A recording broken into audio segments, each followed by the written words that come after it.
ಎಲ್ಲರಿಗೂ ನಮಸ್ಕಾರ ಸ್ನೇಹಿತರೆ. ಗೃಹಲಕ್ಷ್ಮಿ ಯೋಜನೆಯ 25 ಮತ್ತು 26ನೇ ಕಂತಿನ ಮಾಹಿತಿಗೆ ನಿಮ್ಮೆಲ್ಲರಿಗೂ ಕೂಡ ಸ್ವಾಗತ. ಇವತ್ತು ಸರ್ಕಾರದ ಕಡೆಯಿಂದ 25 ಮತ್ತು 26ನೇ ಕಂತಿನ ಹಣಕ್ಕೆ ಭರ್ಜರಿ ಗುಡ್ ನ್ಯೂಸ್ ಬಂದಿರುವಂತದ್ದು ಸ್ನೇಹಿತರೆ. 25 ಮತ್ತು 26ನೇ ಕಂತಿನ ಹಣ ಏನಿದೆ ಅದು ಜಮಾ ಆಗೋಕೆ ಕ್ಷಣಗಣನೆ ಶುರುವಾಗಿದೆ ಅಂತಾನೆ ಹೇಳ್ಬೋದು. ಇದರ ಬಗ್ಗೆ ಕಂಪ್ಲೀಟ್ ಮಾಹಿತಿ ಈ ಒಂದು ವಿಡಿಯೋದಲ್ಲಿ ಇರುತ್ತೆ ಸ್ನೇಹಿತರೆ. ವಿಡಿಯೋನ ತಪ್ಪದೆ ಸಂಪೂರ್ಣವಾಗಿ ಲಾಸ್ಟ್ ತನಕ ನೋಡಿ ಸ್ನೇಹಿತರೆ.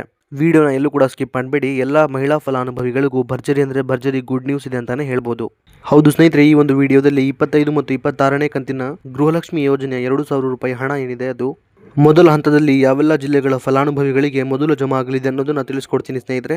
ಹಾಗೆಯೇ 25 ಮತ್ತು 26ನೇ ಕಂತಿನ ಹಣದ ಬಗ್ಗೆ ಮುಖ್ಯವಾದ ಮಾಹಿತಿಯನ್ನು ಕೂಡ ತಿಳಿಸ್ಕೊಡ್ತೀನಿ. ವಿಡಿಯೋನ ಎಲ್ಲೂ ಕೂಡ ಸ್ಕಿಪ್ ಮಾಡಬೇಡಿ, ಪೂರ್ತಿಯಾಗಿ ನೋಡಿ. ಅದಕ್ಕೂ ಮುಂಚೆ ನೀವೇನು ಕೂಡ ನಮ್ಮ ಕನ್ನಡ ನ್ಯೂಸ್ ಒನ್ ಚಾನಲ್ನ ಮೊದಲನೇ ಸಲ ಭೇಟಿ ಮಾಡಿದರೆ ದಯವಿಟ್ಟು ಸಬ್ಸ್ಕ್ರೈಬ್ ಮಾಡ್ಕೊಳ್ಳಿ ಸ್ನೇಹಿತರೆ. ಇದೇ ರೀತಿ ಎಲ್ಲ ಗೃಹಲಕ್ಷ್ಮಿ ಯೋಜನೆಯ ಮಾಹಿತಿಗಳನ್ನ ಪ್ರತಿದಿನ ನಿಮಗಾಗಿ ಕೊಡ್ತಾ ಹೋಗ್ತೀನಿ. ಹಾಗೆಯೇ ಈ ಒಂದು ವಿಡಿಯೋಗೆ ಲೈಕ್ ಮಾಡೋ ಮೂಲಕ ಸಪೋರ್ಟ್ ಕೂಡ ಮಾಡಿ ಸ್ನೇಹಿತರೆ.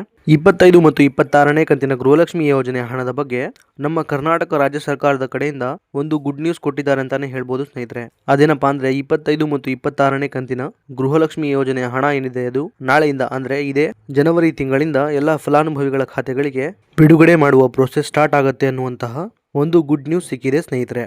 25 ಮತ್ತು 26ನೇ ಕಂತಿನ ಗೃಹಲಕ್ಷ್ಮಿ ಹಣ ಮೊದಲನೇ ಹಂತದಲ್ಲಿ ಸುಮಾರು 18 ಜಿಲ್ಲೆಗಳ ಫಲಾನುಭವಿಗಳಿಗೆ ಜಮಾ ಮಾಡಲು ರಾಜ್ಯ ಸರ್ಕಾರ ಮುಂದಾಗಿದೆ ಅಂತಾನೆ ಹೇಳ್ಬೋದು ಸ್ನೇಹಿತರೆ.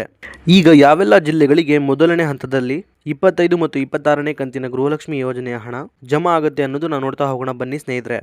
ಬೆಳಗಾವಿ, ಬೀದರ್, ಚಿಕ್ಕಬಳ್ಳಾಪುರ, ಕಲಬುರಗಿ, ರಾಯಚೂರು, ಕೋಲಾರ, ಉಡುಪಿ, ಹಾಸನ, ಚಿಕ್ಕಮಗಳೂರು, ಬಳ್ಳಾರಿ, ಧಾರವಾಡ, ಉತ್ತರ ಕನ್ನಡ, ದಕ್ಷಿಣ ಕನ್ನಡ, ಹಾವೇರಿ, ಮಂಗಳೂರು, ಶಿವಮೊಗ್ಗ, ದಾವಣಗೆರೆ, ಹುಬ್ಳಿ, ಇದಾದ್ಮೇಲೆ ಕೊಡಗು ಹಾಗೂ ಮೈಸೂರು.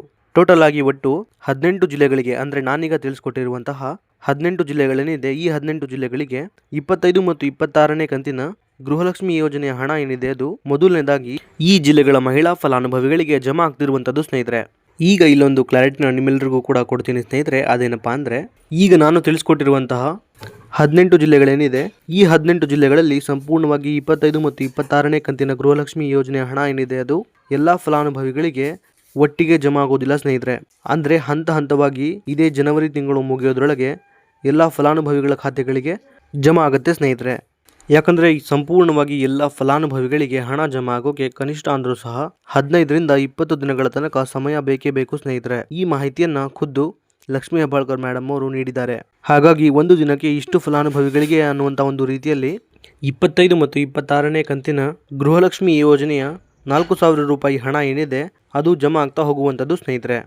ಈಗ ನಾನು ತಿಳಿಸ್ಕೊಟ್ಟಿರುವಂತೆ ಇಷ್ಟು ದಿನದಲ್ಲಿ 25 ಮತ್ತು 26ನೇ ಕಂತಿನ ಗೃಹಲಕ್ಷ್ಮಿ ಯೋಜನೆಯ ಹಣ ಏನಿದೆ ಅದು ಜಮಾ ಆಗ್ತಾ ಹೋಗುವಂಥದ್ದು ಸ್ನೇಹಿತರೆ. ಆದರೆ 1 ಅಥವಾ 2 ದಿನದಲ್ಲಿ ಸಂಪೂರ್ಣವಾಗಿ ಹಣ ಜಮಾ ಆಗ್ಲಿಕ್ಕೆ ಸಾಧ್ಯ ಇಲ್ಲ ಸ್ನೇಹಿತರೆ. ಇಷ್ಟು ಮಾತ್ರ ಕ್ಲಾರಿಟಿನ ನೀವಿಲ್ಲಿ ತಗೋಬೇಕಾಗತ್ತೆ. ಇನ್ನು ಉಳಿದಿರುವಂತಹ ಜಿಲ್ಲೆಗಳಿಗೆ 25 ಮತ್ತು 26ನೇ ಕಂತಿನ ಗೃಹಲಕ್ಷ್ಮಿ ಯೋಜನೆಯ ಹಣ ಯಾವಾಗ ಬರುತ್ತೆ ಅನ್ನೋದನ್ನ ನೋಡೋದಾದ್ರೆ ಸ್ನೇಹಿತರೆ, ಈಗ ಮೊದಲನೇದಾಗಿ ನಾನೀಗ ತಿಳಿಸ್ಕೊಟ್ಟಿರುವಂತಹ 18 ಜಿಲ್ಲೆಗಳಿಗೆ ಮಾತ್ರ ಹಂತ ಹಂತವಾಗಿ 25 ಮತ್ತು 26ನೇ ಕಂತಿನ ಹಣ ಬಿಡುಗಡೆಯಾಗುವಂಥದ್ದು ಸ್ನೇಹಿತರೆ. ಹಾಗೆಯೇ ಬಾಕಿ ಇರುವಂತಹ ಜಿಲ್ಲೆಗಳಿಗೆ ಈ ಜಿಲ್ಲೆಗಳ ಫಲಾನುಭವಿಗಳಿಗೆ ಹಣ ಜಮಾ ಆಗುವ ಪ್ರೋಸೆಸ್ ಮುಗಿದ ನಂತರ ಬಾಕಿ ಇರುವಂತಹ ಜಿಲ್ಲೆಗಳಿಗೂ ಕೂಡ 25, 26ನೇ ಕಂತಿನ 2,000 ರೂಪಾಯಿ ಹಣ ಏನಿದೆ ಅದು ಜಮಾ ಆಗೋಕೆ ಶುರುವಾಗುತ್ತೆ ಸ್ನೇಹಿತರೆ. ಇನ್ನು ಸಾಕಷ್ಟು ಜನ ಫಲಾನುಭವಿಗಳಿಗೆ ಇನ್ನೂ ಕೂಡ 23 ಮತ್ತು 24ನೇ ಕಂತಿನ ಬಾಕಿ ಹಣ ಏನಿದೆ ಅದು ಜಮಾ ಆಗಿಲ್ಲ ಅನ್ನುವಂಥ ಒಂದು ಕಾಮೆಂಟ್ಗಳು ಬರ್ತಾ ಇರುತ್ತೆ ಸ್ನೇಹಿತರೆ. ಅಂತಹ ಎಲ್ಲ ಫಲಾನುಭವಿಗಳಿಗೆ ಹೇಳೋದೇನೆಂದ್ರೆ 23 ಮತ್ತು 24ನೇ ಕಂತಿನ ಹಣ ಏನಿದೆ ಅದು ಕಳೆದ ನವೆಂಬರ್ ಮತ್ತು ಡಿಸೆಂಬರ್ ತಿಂಗಳಲ್ಲಿ ಜಮಾ ಆಗೋಕೆ ಶುರುವಾಗಿರುವಂತದ್ದು ಸ್ನೇಹಿತರೆ. ಹೀಗಾಗಿ ಎಲ್ಲ ಮಹಿಳೆಯರ ಖಾತೆಗಳಿಗೆ ಹಣ ಜಮಾ ಆಗೋಕೆ ಸ್ವಲ್ಪ ಸಮಯ ಹಿಡಿಯುತ್ತೆ.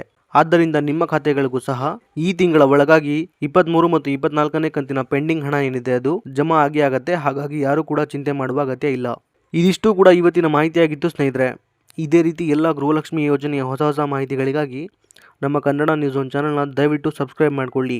ಹಾಗೆಯೇ ಈ ಒಂದು ವಿಡಿಯೋ ನಿಮಗೆ ಇಷ್ಟ ಆಗಿದ್ದರೆ ಲೈಕ್ ಮಾಡೋ ಮೂಲಕ ಸಪೋರ್ಟ್ ಕೂಡ ಮಾಡಿ. ಮತ್ತೆ ಮುಂದಿನ ವಿಡಿಯೋದಲ್ಲಿ ಸಿಗೋಣ. ಅಲ್ಲಿವರೆಗೂ ಧನ್ಯವಾದ.